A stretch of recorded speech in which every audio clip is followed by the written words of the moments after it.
Artis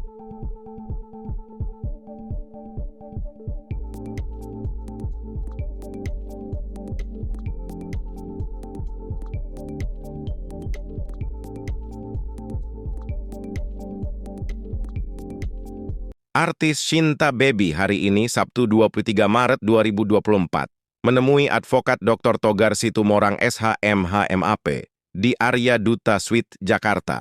Adapun kedatangan Shinta Baby menunjuk Togar Situmorang menjadi kuasa hukumnya untuk melaporkan Ade ke kepolisian atas dugaan penggelapan.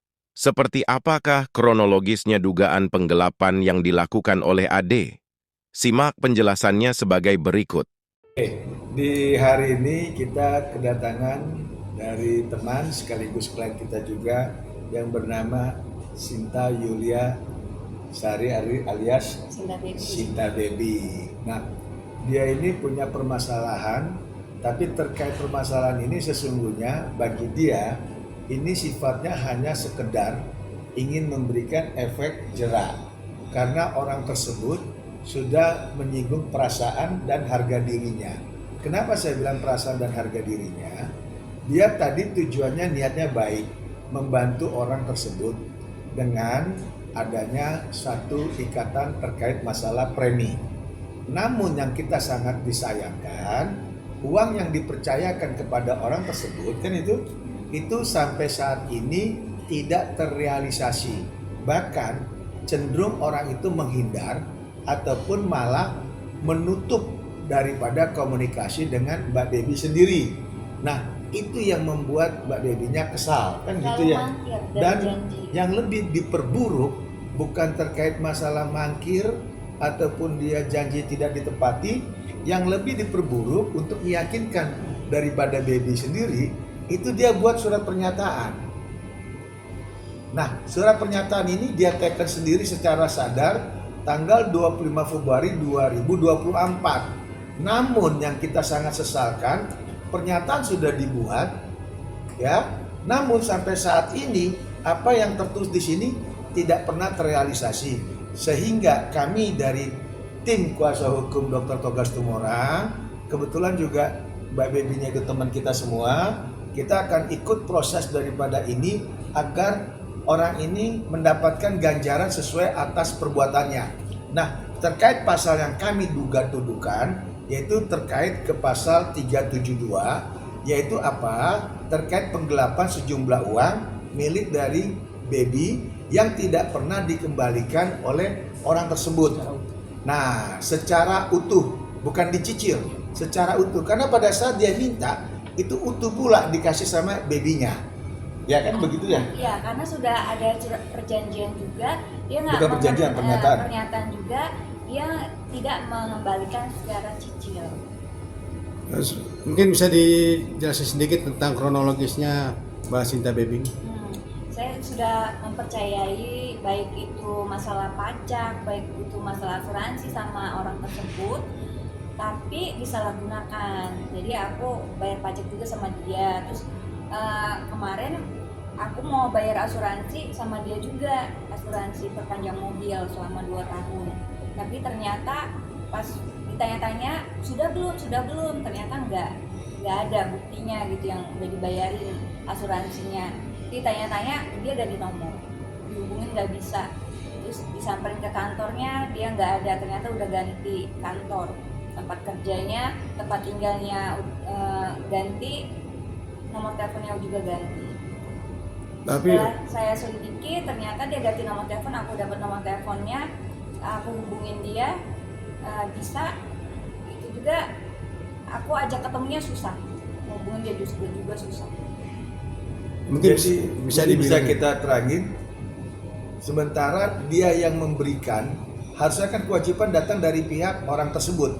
Namun yang buat kerepotan, bahkan sudah begitu banyak menguras energi, waktu, pikiran, bahkan juga dana yang banyak, artinya bolak-balik ya, mondar-mandir. Tadi awalan orang ini yang inisialnya Ade ya, di depannya diduga bernama Andi, itu kerjanya di Wuling ya. Nah, di Wuling ya. Wuling mana?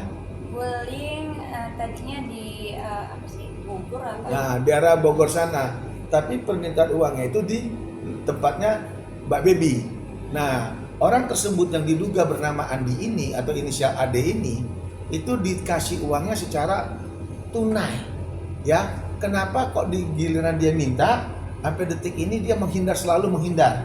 Bahkan ada etikat menyepelekan atau memang tidak ada etikat baik itu mengembalikan secara utuh uang tersebut. Jadi kalau kita lihat di pasal 372, unsur-unsur sudah terpenuhi di mana uang atau barang sudah dalam penguasaannya dia, setengah ataupun keseluruhannya, yang diperoleh orang tersebut diduga tanpa melalui proses suatu hukum. Nah, itu sudah masukkan daripada unsur 372. Dan kita akan menghadap ke Polres Jakarta Barat.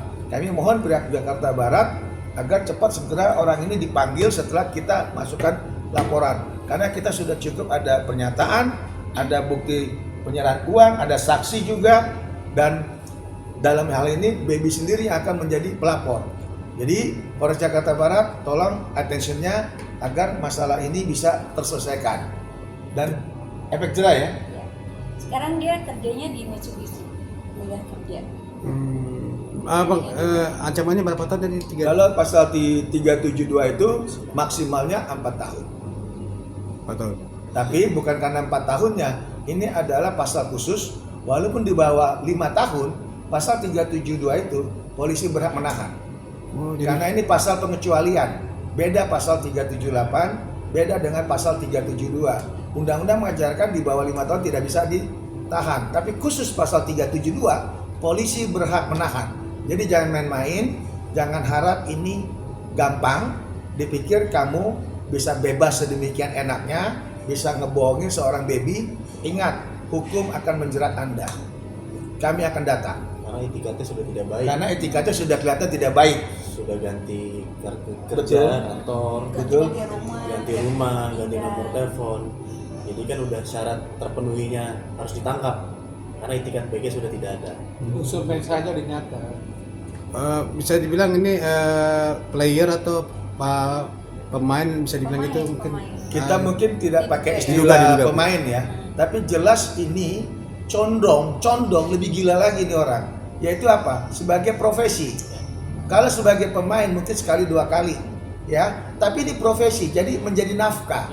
Nipu orang, berbohong sama orang, si inisial diduga namanya Ade atau diduga namanya Andi, ini diduga profesinya nipu, ngebohongin orang untuk cari makan dia.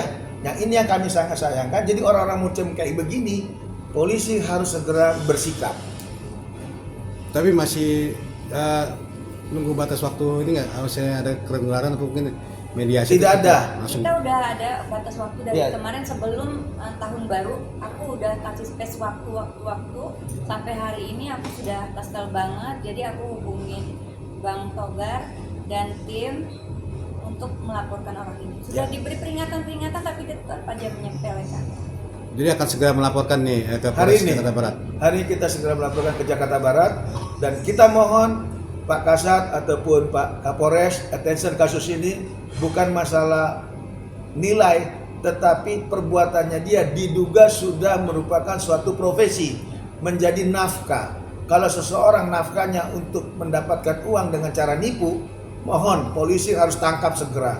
Jangan main-main. Itu ada korban. Takutnya begitu di belakang baby banyak korban-korban lain dengan modus yang sama. Itu yang kita harapkan.